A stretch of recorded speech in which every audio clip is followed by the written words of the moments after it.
Gasdene, welcome to Gasdene, welcome home. Siapa nih yang masih semangat? Boleh dong kasih tepuk tangannya yang meriah buat Tuhan.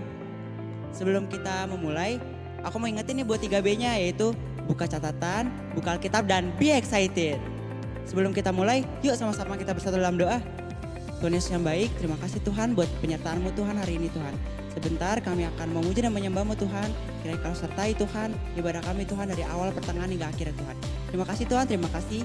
Dalam nama Tuhan Yesus kami telah berdoa. Haleluya, amin. Selamat beribadah. Shalom Gatsiene.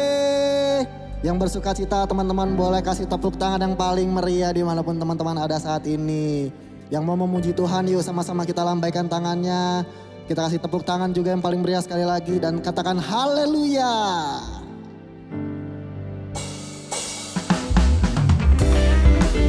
Yang bersuka cita katakan amin. So teman-teman pada hari ini mari kita sama-sama semangat memuji Tuhan. Karena langit dan bumi mau memuji-Mu ya Tuhan. Sama-sama katakan. Langit dan bumi pujilah Tuhan. Sebab Dia ciptakan semuanya. Keagungannya mengatasi langit bumi. Disembah sujud di hadapannya. Come on, teman-teman pasti udah hafal lagu ini, katakan amin. Sekali lagi yuk, sama-sama kita mau katakan pujian ini dari awal. Come on, say it. Langit dan bumi pujilah Tuhan. Sebab Dia ciptakan semuanya. Keagungannya mengatasi langit bumi. Kusembah sujud di hadapannya. Ku puji, ku sembah, ku puji, ku sembah Yesus Kristus Sang Penebusku. Ku puji, ku sembah, ku puji, ku sembah Yesus Tuhan dan Rajaku. Sama-sama yuk kita mau angkat pujian ini dari awal sekali lagi. Yang bersuka cita katakan yes. Come on, katakan. Langit dan bumi pujilah Tuhan. Sebab Dia ciptakan semuanya. Keagungannya mengatasi langit bumi. Kusembah sujud di hadapannya. Ku puji, ku sembah, ku puji, ku sembah Yesus Kristus Sang Penebusku. Ku puji, ku sembah, ku puji, ku sembah Yesus Tuhan dan Rajaku. Sekali lagi katakan. Ku puji, ku sembah, ku puji, ku sembah Yesus Kristus Sang Penebusku. Ku puji, ku sembah, ku puji, ku sembah Yesus Tuhan dan Rajaku. Biar musik memuji Tuhan. Benar Tuhan, kami Tuhan yang ada di langit, Tuhan yang ada di bumi Tuhan. Mau segenap hati memuji-Mu. Come on, sambil angkat tangan katakan. Haleluya, amin. Haleluya, amin. Haleluya, amin. Haleluya. Come on, angkat tanganmu katakan. Haleluya, amin. Haleluya, amin. Haleluya, amin. Haleluya, amin. Haleluya, amin. Haleluya, amin. Haleluya, amin.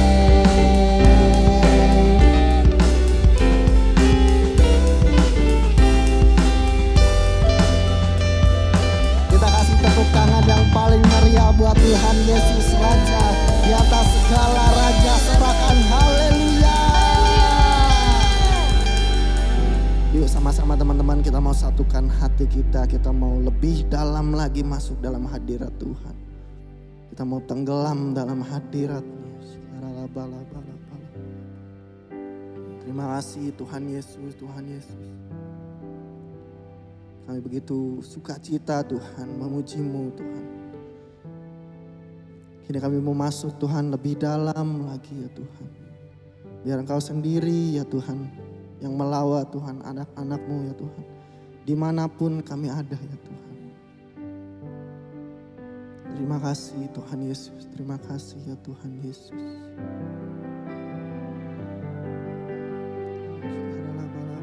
Kami percaya Tuhan.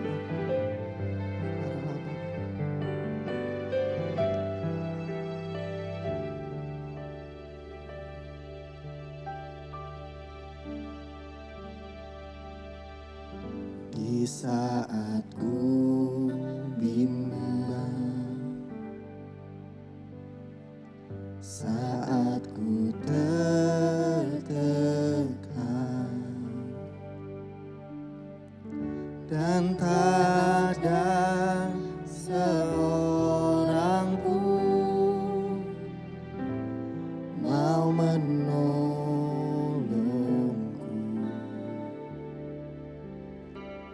Padamu ya Tuhan, mataku memandang, sebab pertolongan bagiku hanya dari-Mu. Tuhan, ku percaya tangan-Mu menjaga, yang berharap kepadamu takkan Kau biarkan. Tuhan, ku percaya janji-Mu setia. Tetap ku hidup bagi-Mu sampai selamanya. Sama-sama kita mau katakan dari awal. Come on. Di saat ku bimbang, saat kami tertekan Tuhan, saat ku tertekan, bahkan gak ada seorang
Kami yakin ya Tuhan, Kau menjamah ya Tuhan, Kau melawat ya Tuhan.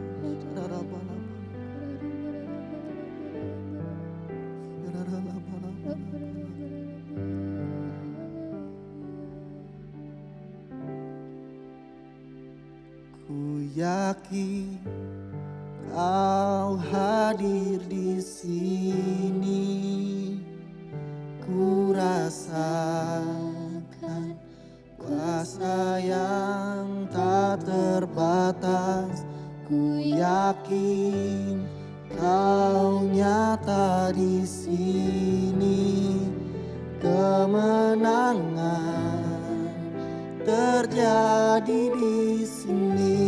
Kami yakin Tuhan, ku yakin Kau hadir di sini, ku rasakan kuasa yang tak terbatas.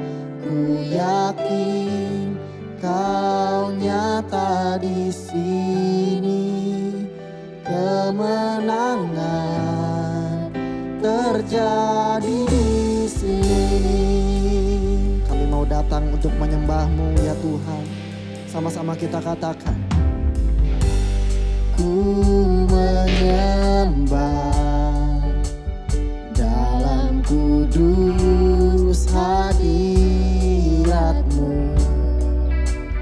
Hampiri tata kasih karunia-Mu Bapa. Sebab kekuatan kami hanya dalam-Mu ya Tuhan. Kekuatanku hanya dalam hadirat-Mu, Yesusku. Hanya Kaulah segalanya. Ku yakin Kau hadir, ku yakin Kau hadir di sini,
DNA Teens dan Youth. Aku berdoa dimanapun kita semua berada, kita tetap antusias di dalam Tuhan. Terlebih khusus kita mau mendengarkan sharing firman Tuhan di hari ini. Yuk adik-adikku, teman-temanku semuanya, kita bersatu di dalam doa. Tuhan Yesus, sungguh kami mengucap syukur Tuhan untuk kebaikan-Mu Tuhan yang tiada habisnya dalam hidup kami Tuhan. Tuhan, sebentar kami akan sharing Tuhan mengenai firman-Mu Tuhan. Kiranya Engkau berikan kami hikmat Tuhan, pengertian Tuhan, untuk kami dapat mengerti Tuhan apa yang Kau inginkan di dalam kehidupan kami Tuhan. Terima kasih Tuhan Yesus. Hanya di dalam nama-Mu Tuhan kami berdoa dan mengucap syukur. Haleluya. Amin. Oke, teman-teman, di awal bulan kita udah dibahas tentang no cross no crown, yaitu kita tuh harus pikul salib untuk mendapatkan mahkota kehidupan yang kekal. Kemudian di minggu kedua dilanjutkan dengan kisah sharing firman Tuhan mengenai kematian rohani. Dikatakan bahwa tubuh jasmani manusia mungkin bisa secara jasmania hidup, tetapi secara kerohanian belum tentu hidup juga. Bisa dikatakan koma atau mungkin mati secara rohani. Nah, teman-teman, untuk melanjutkan dari sharing firman Tuhan di minggu lalu, aku akan melanjutkannya lagi. Mungkin teman-teman banyak yang bingung, gimana sih supaya aku bisa hidup secara rohani atau bisa dikatakan spiritually alive.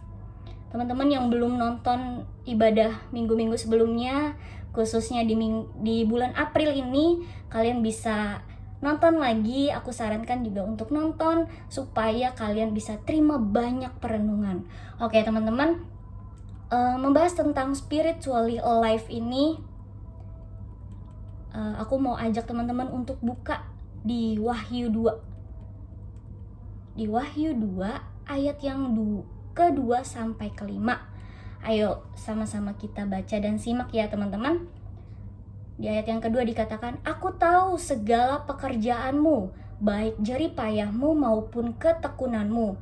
Aku tahu bahwa engkau tidak dapat sabar terhadap orang-orang jahat, bahwa engkau telah mencobai mereka yang menyebut dirinya rasul tetapi yang sebenarnya tidak demikian, bahwa engkau telah mendapati mereka pendusta, dan engkau tetap sabar dan menderita oleh karena namaku, dan engkau tidak mengenal lelah.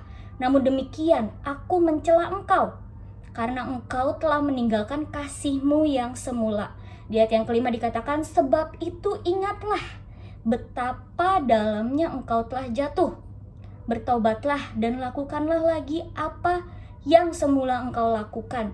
Jika tidak demikian, aku akan datang kepadamu dan aku akan mengambil kaki dianmu dari tempatnya jikalau engkau tidak bertobat." Sama-sama katakan, amin. Nah, teman-teman, di Wahyu 2 ini adalah sebenarnya suara Tuhan untuk jemaat di Efesus. Nah, di situ dikatakan akunya itu Tuhan ya, teman-teman. Kemudian engkau itu jemaat di Efesus. Di situ diceritakan bahwa jemaat di Efesus ini adalah orang-orang yang punya standar etika yang bisa dikatakan tinggi. Bahkan mereka tuh gak usah ditanya lagi lah, dalam hal melayani Tuhan mereka tuh udah sangat luar biasa. Dikatakan mereka tuh berjerih payah, mereka tuh tekun, berarti kan mereka itu setia ya teman-teman dalam melayani Tuhan. Bahkan mungkin dikatakan mereka itu rela berkorban buat Tuhan. Mereka siap melakukan apa aja buat Tuhan. Tapi di ayat yang keempat dikatakan, "Aku mencela engkau, karena engkau telah meninggalkan kasihmu yang semula." Jadi Tuhan tuh mencela karena mereka tuh meninggalkan kasih yang semula. Teman-teman, ada sesuatu yang wow gitu. Kalau di minggu lalu kita dibahas tentang kematian rohani, seperti apa. Terus di ending juga dikatakan kalau kita itu butuh nafas kehidupan supaya kita tuh kembali hidup. Kerohanian kita tuh kembali hidup. Kemudian kita dibilang juga berbalik kepada Tuhan. Tapi gak sedikit anak muda terlebih khusus bingung caranya gimana. How gitu. Tapi di sini aku mau kasih tahu ke teman-teman, yaitu balik teman-teman. Balik ke kasih yang semula. Karena sebenarnya poin yang paling penting adalah kasih yang semula itu. Jadi pelayanan kita, perbuatan baik kita itu gak menjamin kita hidup secara rohani. Tapi bukan berarti dikatakan melayani Tuhan itu salah? Enggak, teman-teman. Tapi salah ketika kita meninggalkan kasih yang semula. Jadi di situ juga dibilang kalau misalnya kita tuh kehilangan kasih yang semula tuh ada akibatnya, yaitu Tuhan akan mengambil kaki Dian. Kaki Dian tuh apa sih, teman-teman? Kaki Dian itu sebenarnya di Wahyu 1 ayat 12 sampai 16 itu melambangkan 7 roh Allah. Artinya kaki Dian itu bisa dikatakan sumber terang, sumber kehidupan kita. Roh Allah sendiri itu yang ada di dalam diri kita. Kasih Tuhan yang ada di dalam diri kita, yang kita sadari kalau kita ini dikasihi, kita ini orang berdosa, kita itu gak layak sebenarnya, tapi Tuhan udah rela mati buat kita. Bahkan dia bangkit, dia menang melawan dosa. Dah kasih itulah teman-teman, miliki kasih mula-mula itu kembali gitu. Balik lagi, lakukan. Di situ sebenarnya dikatakan bertobatlah dan lakukan. Lakukan lagi yang semula engkau telah lakukan. Jadi di ayat yang kelima tuh Tuhan tuh baik. Di ayat yang kelima tuh Tuhan tuh kasih solusinya buat setiap kita yang bingung cara balik lagi. Gimana caranya buat aku punya kasih mula-mula itu lagi. Mungkin kalau kalian waktu itu ikut KKR atau kalian pertama kali cinta banget sama Tuhan, kalian tuh bisa lakuin apa aja. Mungkin kalian bisa ikut ibadah satu minggu itu kalian bisa ikut ibadah 3 kali gitu. Nah, kasih mula-mula itu sebenarnya akan terus ada buat kita, teman-teman, karena kasih Tuhan itu nggak pernah berakhir. Kasih Tuhan tuh nggak pernah beda dulu, sekarang, dan selamanya. Jadi bukan lagi kita, Tuhan aku minta dong kasih mula-mula itu lagi. Bukan, teman-teman, bukan sekedar itu. Tapi kita balik lagi, lakuin lagi apa yang semula kita lakuin. Kita lakuin lagi, yaitu mulai dari hal yang simple, teman-teman, yaitu kita meluangkan waktu. Kalau kita sayang sama seseorang, pasti kita akan meluangkan waktu kita buat orang tersebut, bener nggak? Sama halnya seperti ke Tuhan. Kalau kita sayang sama Tuhan, ya buktiin aja. Karena kasih itu sebenarnya bukan hal yang muncul tiba-tiba, iya gak? Kalau kita menyukai seseorang atau menyayangi seseorang, atau mungkin kita menyayangi orang tua kita, bukan hal yang datangnya tiba-tiba atau celing magic kita langsung sayang sama orang ini. Kita baru kenal tiba-tiba kita sayang, nggak mungkin ya teman-teman. Pastinya kita ada proses di mana kita menghabiskan waktu bersama, kita mengenali satu sama lain. Nah, mulai dari hal simple, teman-teman. Mungkin rasanya kayak, aduh hampa, aduh kosong, aduh entar dulu deh. Jangan tunggu masalah datang, jangan tunggu KKR, jangan tunggu seminar, pokoknya jangan tunggu momen apapun, tapi putuskan komitmen untuk luangin waktu buat Tuhan. Kapanpun itu, teman-teman. Kita dikasih waktu 1 hari itu 24 jam. Masa iya nggak ada sedetik pun kita kasih buat Tuhan? Kemudian yang kedua itu, caranya gimana lagi sih selain kita udah meluangkan waktu nih buat Tuhan? Yang kedua adalah pastinya baca firman, teman-teman. Kalau misalnya kita kenal sama seseorang tapi kita tuh nggak tahu apa yang dia suka. Kalau kita sayang sama seseorang, pasti kita akan mencari tahu dia sukanya apa ya. Oh, besok 2 minggu lagi dia ulang tahun nih, aku mau beliin kado apa ya. Pasti kalau misalnya kita itu sayang sama seseorang, memiliki kasih, kita pasti akan memberikan yang terbaik. Mengetahui apa yang dia suka, apa yang tidak dia suka. Sama halnya seperti ke Tuhan, teman-teman. Di firman Tuhan tuh banyak banget bagaimana kita tahu kehendak Tuhan. Tuhan, sebenarnya engkau mau apa sih dalam hidupku? Cari tahu, teman-teman. Tuhan mau apa ya dalam hidupku? Tujuan hidupku apa ya? Cari tahu, teman-teman. Lewat apa? Lewat Alkitab, teman-teman. Baca firman. Jangan lagi fokus ke kesenangan kita sendiri gitu. Tapi fokus sama apa yang Tuhan senangi. Itu bukti kalau kita mengasihi Tuhan. Kemudian apalagi, teman-teman, yang bisa kita lakuin? Kalau misalnya kita sayang sama Tuhan, pasti kita bakal menjaga perasaannya Tuhan. Jadi kita melakukan segala sesuatunya tuh bukan sekedar kayak, aduh aku takut banget masuk neraka, aduh aku takut banget kan di neraka itu panas banget. Bukan sekedar itu, teman-teman. Tapi karena kita punya kasih sama Tuhan, karena kita sayang sama Tuhan, makanya kita tuh gak mau sampai Tuhan tuh sedih, Tuhan tuh sakit hatinya. Karena kita apa? Karena kita lebih memilih dosa kita. Saat kita jatuh ke dalam dosa, saat kita melakukan dosa, Tuhan tuh sedih, teman-teman. Tuhan tuh sayang banget sama manusia, bahkan sebelum manusia sayang sama Tuhan. Buktinya apa teman-teman? Buktinya adalah Tuhan rela datang ke dunia ini, dia mati, dia bangkit buat kita semua. Segala sakit penyakit kita semuanya udah ditanggung sama Tuhan. Jadi don't worry teman-teman, kita bukan lagi hidup di dalam dosa, tapi kita hidup di dalam kasih Tuhan. Jangan sia-siain itu teman-teman. Jangan sia-siain itu. Jaga perasaan Tuhan. Kalau misalnya kita sayang sama seseorang, gak mungkin kita menyakiti hatinya. Pasti kita akan berusaha sekuat tenaga untuk menjaga perasaannya. Jadi kita melakukan hal yang benar bukan sekedar kita takut masuk neraka. Bukan sekedar itu aja teman-teman. Tapi lebih daripada itu karena kita mengasihi Tuhan.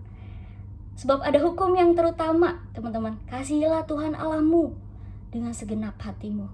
Kemudian dilanjutkan dengan kasihilah sesamamu. Nah teman-teman, kemudian yang selanjutnya aku juga mau ajak teman-teman buat baca dari Lukas 9 ayat 57. Di situ perikopnya dikatakan hal mengikut Yesus. Lukas 9 ayat 57 dikatakan, ketika Yesus dan murid-muridnya melanjutkan perjalanan mereka, berkatalah seorang di tengah jalan kepada Yesus, "Aku akan mengikut engkau kemana saja engkau pergi." Kemudian di ayat 58 dikatakan, Yesus berkata kepadanya, serigala mempunyai liang dan burung mempunyai sarang, tetapi anak manusia tidak mempunyai tempat untuk meletakkan kepalanya. Lalu ia berkata kepada seorang lain, kita sampai di ayat 58 dulu ya teman-teman. Di ayat yang 57 dan 58 ini menceritakan sebenarnya tiba-tiba ada orang yang tiba-tiba datang ke Tuhan Yesus, "Tuhan, aku mau ikut engkau." Kemudian Tuhan tuh jawabannya tuh agak aneh sebenarnya. Serigala punya liang, burung punya sarang, tapi anak manusia itu Tuhan Yesus tidak mempunyai tempat untuk meletakkan kepalanya. Sebenarnya meletakkan kepala ini berbicara tentang kalau misalnya kalian lagi ngerasa lelah di sekolah atau di kantor, mungkin kalian sandaran, ambil tangan kalian sandaran gitu. Ketika kalian merasa lelah, kalian bersandar. Nah sama teman-teman, sebenarnya ketika kita mau ikut Tuhan, otomatis kita harus meninggalkan yang namanya kenyamanan, out of comfort zone gitu ya istilahnya, bahasa Inggrisnya gitu kan. Jadi kalian harus meninggalkan yang namanya zona nyaman. Wow, itu sangat susah ya teman-teman. Tapi di sini Tuhan Yesus bilang seperti itu. Kalau misalnya ada orang yang mau ikut Tuhan, ya siap-siap capek, siap-siap lelah, siap-siap nggak ada tuh yang namanya zona nyaman. Nah kemudian di ayat yang ke-59, lalu ia berkata kepada seorang lain, "Ikutlah aku." Tetapi orang itu berkata, "Izinkanlah aku pergi dahulu menguburkan Bapakku." Tetapi Yesus berkata kepadanya, "Biarlah orang mati menguburkan orang mati. Tetapi engkau pergilah dan beritakanlah kerajaan Allah di mana-mana." Jadi kemudian datang lagi orang yang lain, Tuhan Yesus, kali ini Tuhan Yesus yang samperin, dia bilang, "Ikutlah aku." Tapi orang tersebut meresponinya dengan, tunggu. Orang yang itu bilang katanya, "Izinkanlah aku pergi dahulu menguburkan Bapakku." Teman-teman, kalau kalian resapi ayat Alkitab ini, sebenarnya nggak ada tuh kisah kalau orang ini yang mendapat privilege dari Tuhan untuk ikutlah aku, diajak sama Tuhan, ikutlah aku. Kalau yang tadi kan, Tuhan aku mau ikut engkau gitu. Tapi ini inisiatif dari Tuhan Yesus sendiri, ikutlah aku. Tuhan Yesus yang mengajak. Tapi di situ dia bilang, "Izinkanlah aku menguburkan Bapakku. Pergi dahulu menguburkan Bapakku." Jadi sebenarnya belum tentu orang ini baru kehilangan bapaknya kemudian dia mau menguburkan bapaknya. Bukan berarti Tuhan Yesus tuh melarang muridnya atau orang-orang yang mau mengikut dia untuk menguburkan ayahnya. Enggak ya teman-teman. Tapi di sini sebenarnya orang ini yang diajak sama Tuhan Yesus ini, dia tuh sedang berdalih. Karena dia bilang, "Izinkanlah." Kita nggak tahu apakah dia ini adalah seorang yang muda atau seorang yang tua, bapaknya umurnya berapa, kita nggak tahu teman-teman. Tapi di sini tidak diceritakan bapaknya itu baru mati atau lagi sakit, enggak teman-teman. Bisa aja bapaknya ini masih sehat, tapi dia tuh kayak, "Udahlah ikut Tuhannya nanti aja. Tadi dulu dia beritain kerajaan Allahnya, tunggu bapak gue tua, tunggu bapak gue meninggal. Sebenarnya ini hanyalah egonya dia aja teman-teman. Ntar dulu lah, penundaan dari dia. Kemudian yang ketiga, di ayat yang ke-61 dibilang, dan seorang lain lagi berkata, aku akan mengikut engkau Tuhan, tetapi izinkanlah aku pamitan dahulu dengan keluargaku. Tetapi Yesus berkata, setiap orang yang siap untuk membajak tetapi menoleh ke belakang tidak layak untuk kerajaan Allah. Lagi-lagi di sini sebenarnya bukannya Tuhan Yesus melarang kita untuk pamitan sama keluarga dalam melayani Tuhan ya teman-teman. Tapi di sini berbicara tentang prioritas hidup kita.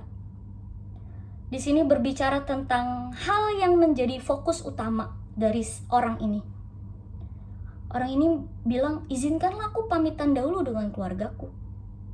Tuhan Yesus tuh pengen menjadi prioritas yang pertama. Saat kita ikut Tuhan, apa yang mengikat kita teman-teman? Dosa kita? Keluarga ini sebenarnya mengisyaratkan juga ikatan ya teman-teman. Hari-hari ini apa yang mengikat kita? Dalam ikut Tuhan, lepaskan ikatan itu semuanya. Untuk fokus benar-benar ikut Tuhan. Susah ya teman-teman. Apalagi untuk anak-anak muda. Tapi aku percaya teman-teman, saat anak-anak muda dibangkitkan, kita akan menjadi revival. Kita akan menjangkau jiwa. Kita akan menggenapi nubuatan yang dikatakan banyak anak-anak muda yang datang dan berseru-seru sama Tuhan, yang cinta mati-matian sama Tuhan, yang gak kompromi sama dosa. Tapi bagaimana teman-teman? Kita harus tetap hidup secara rohani, spiritually alive. Pastikan kita tetap hidup kerohanian kita, bukan sekedar tubuh jasmani kita yang hidup. Tadi di orang yang kedua juga dikatakan ya, biarlah, Tuhan Yesus bilang, biarlah orang mati menguburkan orang mati. Tetapi engkau pergilah dan beritakanlah kerajaan Allah. Sebenarnya di sini orang mati menguburkan orang mati, bukannya Tuhan Yesus tuh melarang untuk seseorang tuh menguburkan orang yang sudah meninggal, bukan teman-teman. Tapi di sini mati ini mati secara rohani teman-teman. Sebenarnya dikatakannya. Jadi Tuhan Yesus tuh bilang, ya udah yang mati rohani, biarkan. Tapi kita yang masih hidup, kerohanian kita yang masih hidup, kita terus beritakan kerajaan Allah. Sampai kapan? Sampai Tuhan Yesus datang. Teman-teman, aku mau ajak teman-teman juga untuk baca di Kolose 3 ayat 1-4.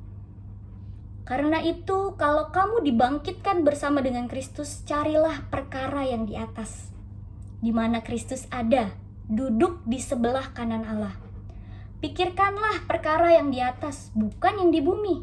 Sebab kamu telah mati dan hidupmu tersembunyi bersama dengan Kristus di dalam Allah. Apabila Kristus yang adalah hidup kita menyatakan diri kelak, kamu pun akan menyatakan diri bersama dengan Dia dalam kemuliaan. Jadi fokusnya kita tuh sekarang bukan lagi zamannya mikirin, aduh abis sekolah, kuliah, kerja di mana ya? Nanti aku jadi pengusaha atau kerja di perusahaan apa ya? Bukan sekedar itu teman-teman. Tapi perkara yang di atas yang kita pikirin. Karena Tuhan Yesus tuh udah lebih dulu menebus setiap kita yang gak layak, kita dilayakkan. Jadi apakah kita mau jadi sekedar fansnya Tuhan Yesus yang cuma datang, udah? Atau kita mau jadi pengikut Tuhan Yesus yang benar-benar hidup serupa dengan Kristus? Wow, kalau kita hidup serupa dengan Kristus, apa yang kita dapatkan teman-teman? Kehidupan yang kekal. Situasi di dunia makin gak jelas. Sesuatu di dunia semakin tidak pasti teman-teman. 1 menit dari sekarang aku gak tahu apa yang akan terjadi. Tapi aku tahu kalau Tuhan menyediakan segala sesuatu yang terbaik buat anak-anaknya. Yaitu kehidupan yang kekal, yaitu surga. Teman-teman, itu yang kita kejar. Anak-anak muda, ayo bangkit. Jangan tunggu momen, jangan tunggu tunggu aku 40 tahun, tunggu aku 50 tahun. Jangan teman-teman.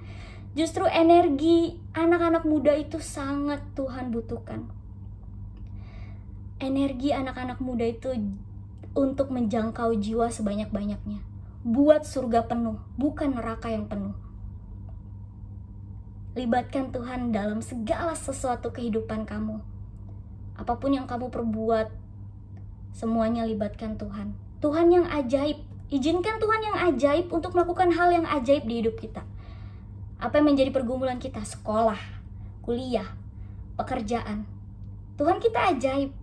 Tuhan Yesus sudah menanggung setiap penderitaan kita. Tapi kuncinya satu, percaya enggak? Percaya enggak kalau Tuhan itu bisa? Teman-teman, terus semangat, terus antusias di dalam Tuhan. Jangan biarkan roh kita padam. Mau online, mau offline, kita harus tetap hidup secara kerohanian. Kerohanian kita harus tetap hidup, spiritually alive. Pastikan kamu tetap tinggal di dalam kasih mula-mula. Terus cinta sama Tuhan. Dan kita sungguh-sungguh mengikut Tuhan Yesus. Tinggalkan kenyamanan kita. Tinggalkan keterikatan kita. Aku mau ajak semuanya untuk yuk, sama-sama kita berjuang. Aku pun masih berjuang, teman-teman. Oke, teman-teman, segitu aja untuk hari ini. Terus semangat, tetap hidup baik jasmani maupun rohani. Spiritually alive. Itu yang terpenting, teman-teman. Yuk kita bersatu dalam doa. Tuhan, terima kasih Tuhan untuk setiap kebenaran firman-Mu Tuhan. Tuhan ajar kami Tuhan, anak-anak muda-Mu Tuhan, untuk lebih lagi Tuhan, lebih lagi mengandalkan Engkau Tuhan. Biarlah Tuhan kami terus Tuhan memiliki roh yang menyala-nyala Tuhan. Kasih yang mula-mula itu Tuhan tetap kami jaga Tuhan, tetap kami miliki Tuhan sampai Engkau temukan kami Tuhan. Di akhir hidup kami Tuhan, kami tetap setia Tuhan, bahkan kami layak Tuhan menerima mahkota kehidupan yang kekal Tuhan. Terima kasih Tuhan Yesus, kami tahu Tuhan Engkau adalah Allah yang ajaib Tuhan. Engkau sanggup Tuhan melakukan hal-hal yang ajaib Tuhan di dalam kehidupan kami Tuhan. Terima kasih ya Aba, terima kasih ya Bapa, hanya di dalam nama-Mu Tuhan kami telah berdoa dan mengucap syukur. Haleluya, amin. Sampai jumpa di ibadah-ibadah selanjutnya teman-teman. Tuhan Yesus memberkati.